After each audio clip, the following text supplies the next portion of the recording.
राजस्थानमधील एक छोटंसं गाव पिपलांत्री आज संपूर्ण देशासाठी आशेचं आणि प्रेरणेचं प्रतीक बनलं आहे. इथे एक अनोखी परंपरा आहे. प्रत्येक मुलीच्या जन्मावर गावकरी 111 झाडं लावतात. प्रत्येक मुलगी म्हणजे इथे साजरा होणारा उत्सव. ही परंपरा सुरू झाली गावाचे माजी सरपंच श्यामसुंदर पालीवाल यांच्या दुःखातून. त्यांची लाडकी मुलगी किरण हिचं अकाली निधन झालं. त्या दुःखातून त्यांनी ठरवलं की मुलींच्या जन्माचं स्वागत करायचं आणि निसर्ग रक्षणाचं काम करायचं. पिपलांत्री गाव पूर्वी अनेक समस्यांनी ग्रस्त होतं. संगमरवरी उत्खननामुळे झाडं नष्ट झाली होती. भूगर्भातील पाण्याची पातळी खालवली होती आणि सर्वात वाईट म्हणजे मुलींना नकोसं समजलं जायचं.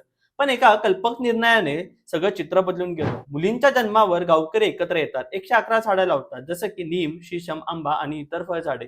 त्याच वेळी मुलींच्या पालकांकडून शपथपत्र लिहून घेतलं जातं की ते आपल्या मुलीला शिकवतील, बालविवाह करणार नाहीत आणि लावलेली झाडं जपतील. या उपक्रमामुळे गावाची हरितपट्टी वाढली, हवामान सुधारलं, झाडांमुळे उत्पन्न मिळायला लागलं आणि सगळ्यात महत्त्वाचं गावात मुलींचं स्वागत होऊ लागलं. आज पिपलांत्री केवळ एक गाव नाही, तर सामाजिक आणि पर्यावरणीय बदलाचं एक जिवंत उदाहरण आहे. पिपलांत्री जिथे प्रत्येक मुलगी म्हणजेच हिरवळ, आशा आणि उज्ज्वल भविष्य. ही गोष्ट शेअर करा आणि समाजात बदल घडवणाऱ्या या सुंदर परंपरेचा भाग व्हा.